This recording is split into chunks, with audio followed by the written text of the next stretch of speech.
வணக்கம் விவஸ், welcome back.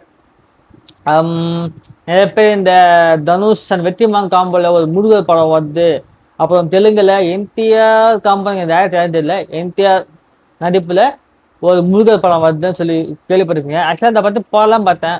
அதை யார் டேரக்டரு, வெற்றிமான் டேரக்ஷனா, ஸோ படம் எப்படி இருக்க போகுது, மியூசிக் டைரக்டர் யார், ஸ்க்ரீன் பிளே யார் எழுதுறா, அப்புறம் அந்த படத்தோட கதை எழுதுன யாரு, இந்த மியூசிக் டைரக்டர் யார், இதெல்லாம் போடலான்னு ஆசையாக தான் இருக்கு. அதாவது இந்த படத்தை டீகோட் பண்ணி இந்த படம் எந்த மாதிரி படம், ஹைப் எப்படி பில்ட் பண்றது, எப்படி ஹைப் ஆயிருக்கு, அதெல்லாம் போடணும்னு ஆசையாக தான் இருக்கு. ஆனா இதுல ரீல்ஸ் இப்போ இருக்க சிக்கல் என்னன்னா, நான் அது போட்டா கூட என்னதான் பழைய காம்போ நல்ல இந்த அளவுக்கு இத்தனை வருஷத்துல சூப்பர் படம் எடுத்திருக்கான்னு சொன்னாலும், ஆஸ் அ ஜென்ரல் ஆடியன்ஸா நான் ஒன்னே ஒன்று யோசிக்கிறேன், ஆஸ் அ மூவி ரிவ்யூவா நான் ஒன்னே ஒன்று யோசிக்கிறேன். ஏன்னா இப்போ இதுக்கு முன்னாடி விக்னேஷ் சிவன் படம் இருக்குல்ல, அந்த படத்தை எடுத்துக்கோங்க. காரா ஒரு படம் ரிலீஸ் ஆச்சு இல்ல, அந்த படத்தை பார்க்கும்போது ட்ரைலர் பார்க்கும்போது நல்லா இருந்துச்சு. இந்த டீட்டெயிலிங்கும் அவன் வச்சு அந்த வேர்ல்டு வார், அந்த வார், அந்த கான்செப்ட் அது ஓகே தான். ஆனால் படம் தேட்டரில் போய் பார்க்கும்போது ஏண்டா இந்த வாசிக்கும் ஜஸ்ட் இந்த நியூஸ்ல மட்டும்தான் வருது, நியூஸ்ல எங்கேயுமே இம்பாக்ட் ஆகலை, கடையிலுமே இம்பாக்ட் ஆகலை. அப்போ எதுக்கு அந்த ஒரு நியூஸுக்கு மட்டும் அவ்வளோ ரிசர்ச் அப்படின்னு தோணுச்சு. அதாவது இது தேவைக்கு ரிசர்ச் பண்ணாம ஏதோ ரிசர்ச் பண்ண மாதிரி தான் இருக்கு. அதாவது இந்த விக்னேஷ் டேரக்டர் பேர் ஃபுல்லாக தெரியல, மறந்தேன். விக்னேஷ்னு வச்சுக்கோங்களேன். இதுக்கு முன்னாடி போர்த்தொல் எத்தல அதனால ஹைப் ஆனேன். போர்த்தொல் எத்தனால ஹைப் ஆனேன். ஏன்னா அந்த போர்த்தொல் வந்துட்டு இந்த டீட்டெயிலுக்கும் கதைக்கும் அந்த காம்ப்ளெக்சிட்டியும் அந்த இன்வெஸ்டிகேஷன் பண்ணுற விதமும் அவ்வளோ நல்லா இருந்துச்சு. கடைசியில் அந்த கன்னை வச்சு ஒரு சீன் வைப்பாங்க. நான் தான் இந்த வீடியோல பேசியிருப்பேனே, அந்த கன்னை வச்ச அந்த கன்னு எப்படிதான் ஸ்டக் ஆச்சு, எதுக்கு ஸ்டக் ஆகுது, அதை எப்படி ரிலீஸ் பண்ணோம், அதுக்கு அந்த அளவுக்கு டீட்டெயிலுக்கும் அந்த கான்செப்ட் போட்டவங்களுக்கு இந்த கால படத்துல இந்த அளவுக்கு சொதப்பதான் சத்தியமா புரியல. இதனால எனக்கு அந்த இப்போ இதுக்குமே எந்த படம் அந்த டேரக்டர் எடுத்திருந்தாலும் இப்போ இருக்க படமா எனக்கு ஹைப் பெருசா வர மாட்டேங்குது. ஏன்னா இதனால காரணம், ஏதாவது ஹைப் வைப்போம், வச்சா என்ன பண்ணுவாங்க அவங்க, புது இதுக்கு எடுத்த படம் நல்லா எடுத்துட்டு இந்த படம் சொதப்பிடுவாங்க. அதனால இப்போ என்ன பண்ணான்னா விக்னேஷ் டேரக்டர் போர் தொழில் அவர் போட்ட எஃபெக்ட் இருந்தது. காலை அப்புறம் சுத்தமாக போடல, படமே சுத்தமாக வேஸ்ட்னு சொல்லுவேன். ஏன்னா படம் சுத்தமாக யாருமே பிடிக்கல. அதை பார்க்கும்போது என்ன இவ்வளோ ரிசர்ச் பண்ண ஒரு படத்துக்கு இந்த படம் இவ்வளோ மொக்கையாக கொடுத்த அந்த மாதிரி இருக்கு. அதனால இப்போ எனக்கு வெற்றிமாறன் தனுஷ் காம்பு திரும்ப வரும்போதும் இந்த படத்தில் இதான் பார்த்தேன், மாயம் சுரேஷ் தான் பார்த்தேன். மாயம் சுரேஷ் பார்த்தது அவ கிட்டத்தட்ட 1/2 மணி நேரம் இந்த படத்தை டீகோட் பண்ணி பேசியிருக்காங்க. அது டீகோட் பண்ணா அந்த படத்தை யாராவது ஒர்க் பண்ணுறாங்க, இந்த படம் எப்படி இருக்க போய் அவ்வளோ ஹை பில்ட் பண்ணாரு. நான் அவரும் சொல்ல முடியாது, அது அவர் போகிற அவர் இஷ்டம். ஆனால் இப்போ பார்த்துட்டு நானும் போகலாம் யோசிச்சாலும் அதை யோசிக்கிறேன், எதுக்கு இப்போ மற்றவங்க இந்த படத்தை இப்படி எடுத்துருக்காங்க, இந்த படத்தை இவங்கெல்லாம் ஒர்க் பண்ணுறாங்க அது தெரிஞ்சுக்கிட்டு நம்ம ஹைப் என்ன பண்ணுவோம். ஏன்னா எப்படி இருந்தாலும் ஆக மொத்தம் படத்துடைய எண்ட் ரிசல்ட்ஸ் ஒழுங்கா இல்லைன்னா, இப்போ example Mani Ratnam Kamal Haasan 30 years combo வச்சுக்கோங்களேன். 30 இயர்ஸ் காம்போன்றீங்க, மணிரத்னம் கமல் சாரும் வந்துட்டு ஹிமாலயஸ்ல பக்கம் உட்காந்து அங்கே பனிப்பிரதேசத்துல உட்காந்து ஸ்டோரி எழுதுதான் சொல்றீங்க. அவ்வளோ என்ன சொல்றது எஃபர்ட் நீங்க போட்டு இருந்தாலும், அவ்வளோதும் இந்த விஷயத்துல ஒரு விஷயம் இருக்கு, அந்த படத்துல ஒரு பாயிண்ட் இருக்குன்னாலும் படத்தோட ரிசல்ட்ஸு சுத்தமாக முடிச்சுருக்கீங்களா. விக்ரம் படத்தில் அவ்வளோ பேர் வந்த உங்களுக்கு இந்தியன் தூக்கு அப்புறமா இந்த படம் கம்பேக்காக இருக்க வேண்டியது. ஆனால் இந்த படம் உங்களுக்கு இன்னும் கோபேக் ஆயிடுச்சு. இந்தியன் தூக்கு அப்புறமா இந்த படம் கம்பேக் வர வேண்டிய படம், அந்த கம்பேக் இந்தியன் சொல்லி அந்த படத்துலேயும் கம்பேக் இல்லை, இந்த படம் கோபேக் இந்தியன் தான் இருக்கு. கோபேக் பண்ணிட்டீங்க கடைசியில். இதுக்கப்புறம் வேற ஏதோ காம்பினேஷன் உங்களுக்கு ரஜினி சார் காம்பினேஷன் வர போட்டுருக்கேன். அந்த படம் சுந்தர் சி எப்படி டேரப்பா சத்தியமாக தெரியல. ஆனால் சீசன் சொல்கிறேன், என்னதான் பழைய ஸ்டைல் பழைய டைரக்டர் சங்கரே இருந்தாலும் படம் நல்லா இல்லைன்னா அவர் புகழை பேசி பேச்சு ஒரு விஷயம் கிடையாது. அவருக்கு முன்னாடி இந்தியன் அப்படி எடுத்திருக்காரு, பெருசா எடுத்திருக்காரு, பிரம்மானது மறு உருவம் அப்படின்னு சொன்னாலும் இப்ப இருக்கிற அவர் படத்தை பார்க்கும்போது உங்க லெகசியெல்லாம் இங்க வச்சிருந்தும் பிரச்சனை கிடையாது. உங்க படம் ரிசல்ட் அந்த படம் நல்லா இல்லை, உங்க கிரியேட்டிவ் வந்து அவ்வளவுதான் டைம் போல, நீங்க கடைசி கிளம்புங்க சொல்ற மாதிரி தான் இருக்கு. ஸோ எனக்கு என்னால இப்போ இந்த வெற்றிமான் காம்போ அந்த தனுஷ் காம்போ சுத்தமாக பிடிக்காது. என்னன்னா ரீசெண்டாக தனுஷ் படம் எதுவுமே நல்லா இல்லை.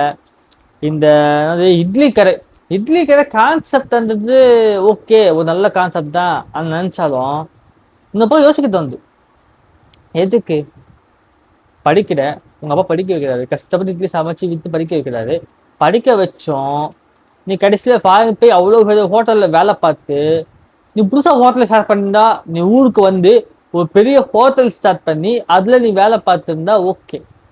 நீ ஊருக்கு வரது தப்பு கிடையாதுப்பா. ஆனால் ஊருக்கு வந்தியா நல்லா ஹோட்டல் ஸ்டார்ட் பண்ணி அவங்க வெளிநாட்டில் கொடுக்குற டேஸ்ட் நீ ஊரில் கொடுத்து அதை பெருசு டெவலப் பண்ணி நல்லா பிஸ்னஸ் பண்ணினா ஓகே. நீ பச்சை படிப்புக்கு நீ உங்கள் அம்மா அப்பா பார்த்துக்கிற நல்லா நல்லா டெவலப் பண்ணிட்ட படிக்கிற படிப்பு வேஸ்ட்டாக போகணும்னு யோசிக்கிறான்.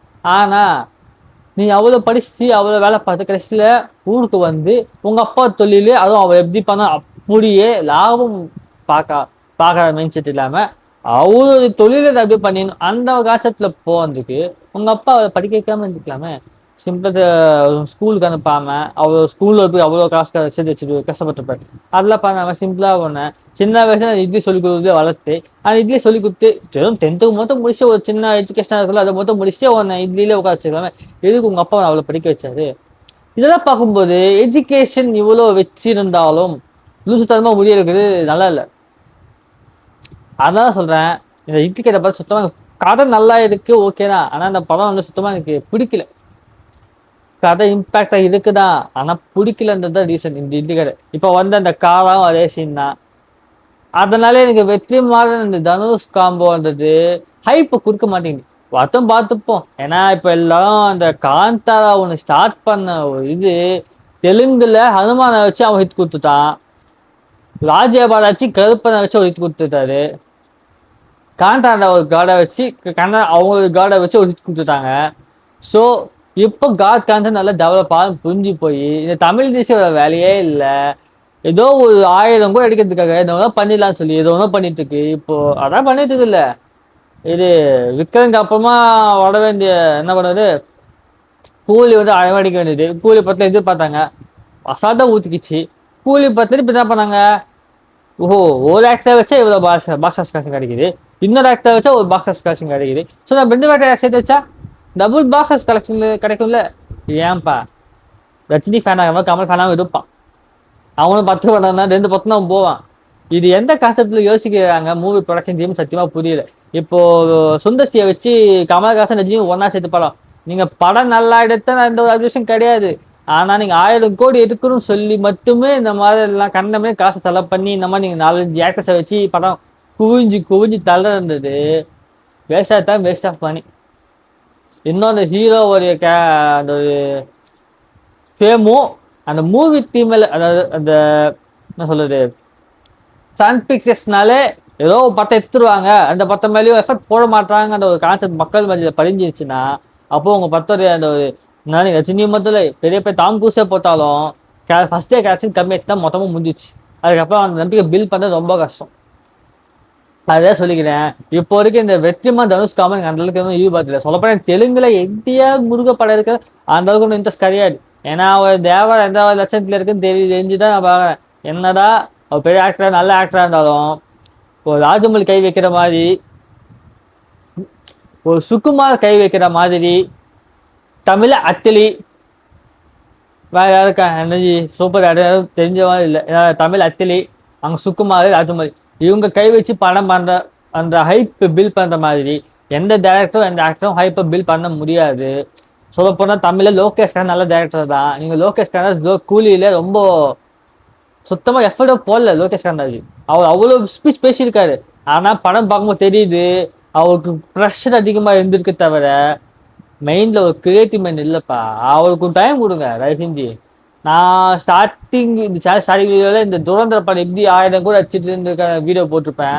அதே மாதிரி போய் சொல்கிறேன், லோகேஷ் நல்ல டேரக்டர் தான். மாநாடுலேருந்து கைதிலேருந்து விக்ரம்லேருந்து நல்லா பர்ஃபார்ம் பண்ணதான் டைரக்ஷனில்.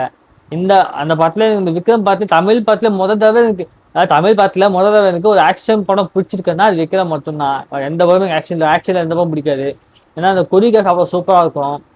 ஸோ விக்ரம் படத்தில் ஆக்ஷன் பிடிச்ச மாதிரி எனக்கு இந்த கூலியில் சுத்தமாக ஆக்ஷன் ஒர்க் அவுட் ஆகல. கதையே சுத்தமாக இல்லை. ஆக்ஷனை பற்றி பேசிட்டு நான் சிம்பிளாக சொல்கிறேன், லோகேஷ் நல்லா டேரக்டர் நல்லா பர்ஃபார்ம் பண்ணக்கூடிய ஆள் தான்.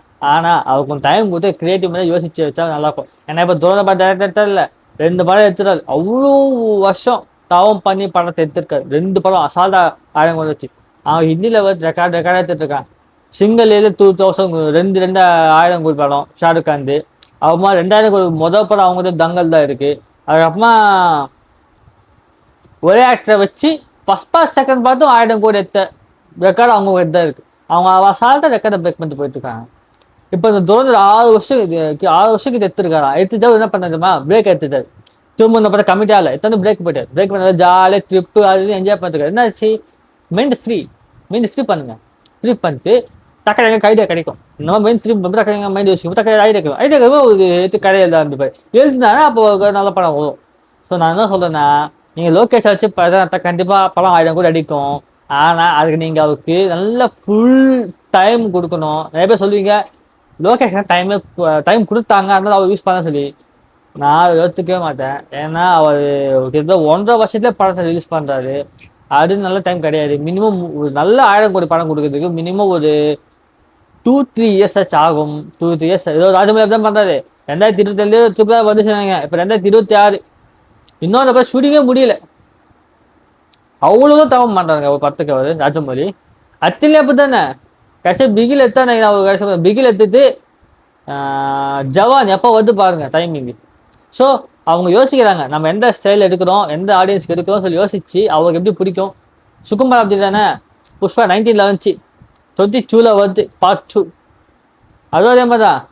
துரந்தர் சொல்லவே வேணாம். சர்ஜிக்கல் சைடு தான் அடுத்த படம். அது எப்படி 20 வந்துச்சு. 6 வருஷம் கழிச்சு இப்போ துரந்தர் படம் வருது. ஸோ இவங்கெல்லாம் எவ்வளோ டிலே எடுத்து நல்ல பொறுமையாக யோசிச்சு ஒவ்வொரு ஆடியன்ஸுக்கு செட் ஆகாமல் எடுக்காங்க. இப்போ ராஜமௌழி அவன் எப்போ படம் எடுக்க சத்தியமா தெரியல. சத்தியமா சொல்றாங்க ராஜமௌழி ஓப்பனிங்கு பிச்சுக்கிட்டு பழக்கம். அதை மொத்தம் எந்த கேள்வியில் 1000 கோடின்றது கன்ஃபார்ம் அதில் அப்படின்னு சொல்ல தோந்து 1000 கோடி கண்டிப்பாச்சுன்னு சொல்லி. ஆனால் கொஞ்சம் பயமாகவும் இருக்கு.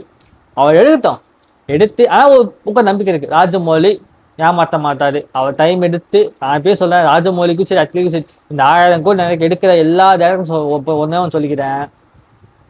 தயவு செஞ்சு டெலிவரி அந்த என்ன சொல்றது ரிலீஸ் டேட்டை முன்னாடியே அனௌன்ஸ் பண்ணிட்டு கட புஷ் பண்ணாதீங்க. ரிலீஸ் டேட்டை அப்போ மறந்துடுங்க. ரிலீஸ் டேட்டை தேவையே இல்லை. நீங்க படத்தை யோசிச்சு பொறுமையா செஞ்சுக்குங்க.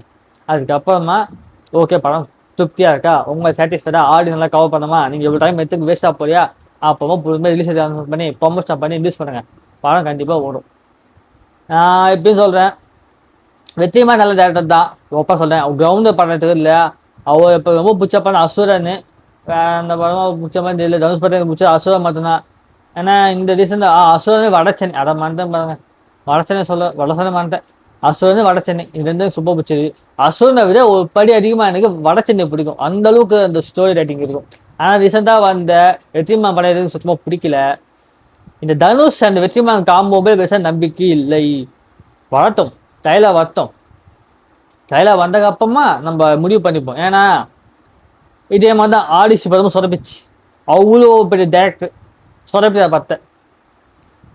நல்லா இருக்குன்னு தாண்டி ஒரு நோலன் படமா அது வேஸ்ட். நான் இதே சொல்லிக்க விரும்பல. இந்த என்டிஆர் காம்போ முருகன் படமா இருக்கட்டும், இப்போ தமிழில் வர இந்த தனுஷ் காம்போ எதுவுமே சத்தியமாக நம்பிக்கை இல்லை. எல்லாமே ட்ரைலர் ரிலீஸ் ஆகட்டும் டாக்ஸிக்கு அது என்ன நிலைமையில போக சுத்தமா தெரியல. இது எல்லாமே வரும்போது பார்ப்போம்.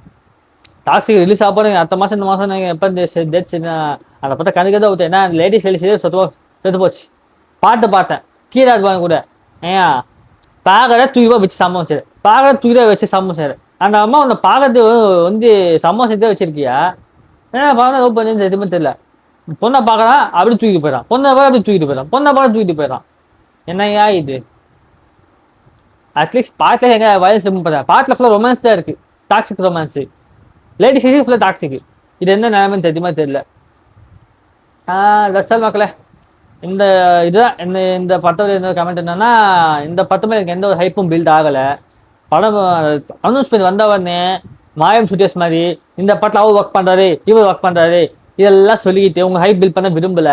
என்னதான் அவங்க ஒர்க் பண்ணாலும் இந்த படத்தில் அவங்க எந்தாவது ஒர்க் பண்ணியிருக்காங்களோ அதுதான் இந்த படத்தை நின்று பேசும். தவிர இந்த கருப்பு படம் மாதிரி கருப்பு படம் எடுத்தது இருக்குன்னா வீட்டில் விசேஷம் அது மொக்கையா போச்சு, அவரே ஒத்துக்கிட்டேன்னா சொதப்பிட்ட படத்தை சொல்லி மூக்குத்தியாம டீசனாக தான் போச்சு. ரொம்ப ஹைப்பெல்லாம் கிடையாது, ஒரு டீசன் படம் நல்லா இருந்துச்சு.